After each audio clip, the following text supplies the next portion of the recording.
আসসালামু আলাইকুম viewers, welcome to the Anna blogs. আজকে আম্মু রান্না করবে হচ্ছে দুরুস। দুরুস আমরা সবাই পরিচিত অনেক। তো প্রথমে ম্যারিনেট করে নিব ভালো করে।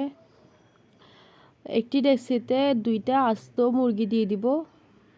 সেখানে দিয়ে দিব হচ্ছে ধনে, জিরে, তেজপাতা, লবঙ্গ, এলাচ আগে থেকে ভালো করে বেটে নেওয়া 2 টেবিল চামচ। আধা চা চামচ হচ্ছে হলুদ গুঁড়ি, 1 টেবিল চামচ মরিচ বাটা,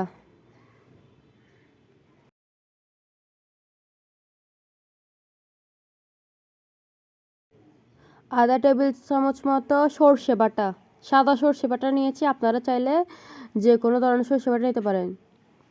বেশ কিছু পরিমাণ পেঁয়াজ বাটা, এখানে হচ্ছে 4টা পেঁয়াজ ছিল, 4টা পেঁয়াজ একসাথে বেটে নেওয়া হয়েছে।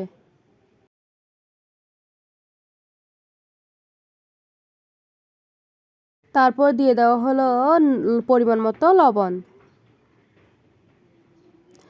তারপর দিয়ে দেওয়া হচ্ছে 2 টেবিল চামচ মতো গুঁড়ো দুধ।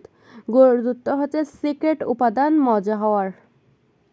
তারপর দিয়ে দিলে হচ্ছে বেশ কিছু পরিমাণ পানি, কারণ মুরগিগুলোকে সিদ্ধ করানো হবে। এখন ভালো করে মেখে নিচ্ছে মুরগির সাথে, মশলাগুলো পানির সাথে ভালো করে মেখে নিচ্ছে যাতে কোথাও দলা দলা না থাকে। আর যেহেতু গুঁড়ো দুধ দিয়েছে, গুঁড়ো দুধ দেখেন দলা পেকে রয়েছে, তাই ভালো করে মেখে নিবে যাতে হচ্ছে কোথাও দলা পেকে না থাকে এবং মশলাগুলো মুরগির গায়ে ভালো করে লেগে যায়। আপনারা হয়তো একটা জিনিস খেয়াল করেছেন যে আমি দুরুস বলেছি কিন্তু মুরগিগুলোকে দুরুসের শেপ দেওয়া হয় নাই। আসলে ওইটা হচ্ছে আমাদেরই ভুল। আসলে আম্মু ভুলে গিয়েছিল দুরুসের শেপ দিতে, খেয়াল করে নাই। আম্মু সকাল থেকে প্রচুর কাজ করেছে, তাই হচ্ছে খেয়াল ছিল না এটার কথা।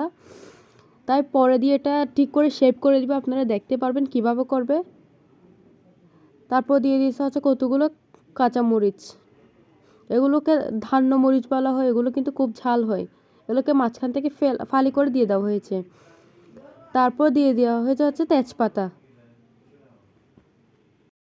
তেজপাতা দেওয়ার পরে ভালো করে নেড়ে চেড়ে সিদ্ধর জন্য বসিয়ে দিব চুলায়। এই তো সিদ্ধ হয়ে গেছে আমাদের দুরুস। সিদ্ধ হওয়ার পর এগুলো হচ্ছে ঠান্ডা করে নিব, যাতে কেননা ঠান্ডা না হলে দুরুসগুলোকে ফ্রাই করা যাবে না। ঠান্ডা হয়ে যাওয়ার পরে একটি পাত্রে ফ্রাই প্যানে তেল গরম করে নিব। বেশ কিছু পরিমাণ তেল লাগবে, কারণ হচ্ছে দুরুসগুলো অনেক বড় বড়। তেল গরম হয়ে গেলে সেখানের মধ্যে দুরুসগুলো ভালো করে ফ্রাই করে নিব, উল্টে পাল্টে ফ্রাই করে নিচ্ছে। দেখেন আমার আম্মু এগুলো যখন ভাজছিল তখন তেল ছিটকে ছিটকে গায়ে পড়ছিল। মানে দুরুসগুলো এত কষ্ট রান্না করা, কি আর বলবো। দেখেন আম্মু কিন্তু প্রসেস করে ফেলেছে। আমি বলেছিলাম দুরুসের মতো দেখতে হয়ে যাবে। সিদ্ধ হওয়ার পর যখন ঠান্ডা হয়ে গিয়েছিল, আম্মু কী করলো, দুরুসগুলো পা হচ্ছে মুরগির পা দুটোটা হচ্ছে দুরুসের মতো শেপ করে সুতা দিয়ে বেঁধে দিয়েছে, আর হচ্ছে মুরগির গলাটা হচ্ছে পেটের ভিতরে ঢুকিয়ে দিয়েছে যাতে হচ্ছে দুরুসের শেপের মনে হয়। এখন লাগছে না দুরুজের মতো। ভালো করে উল্টে পাল্টে ভেজে নিবে যাতে হচ্ছে খেতে এবং দেখতে ভাল লাগে। আসলে মানুষ ভুল থেকে শিখে। দেখেন আম্মু ভুল করেছিল, আম্মু ভুলটাকে কত সুন্দর করে শুধরে নিয়েছে। তারপর হচ্ছে উল্টে পাল্টে ভেজে দুটোটা একসাথে ভেজে নিয়ে রেখে দিব। এরপরে রাখার পরে হচ্ছে ঝোলগুলো হচ্ছে চুলায় দিয়ে দিব। ঝোলগুলোর মধ্যে বলক চলে আসলে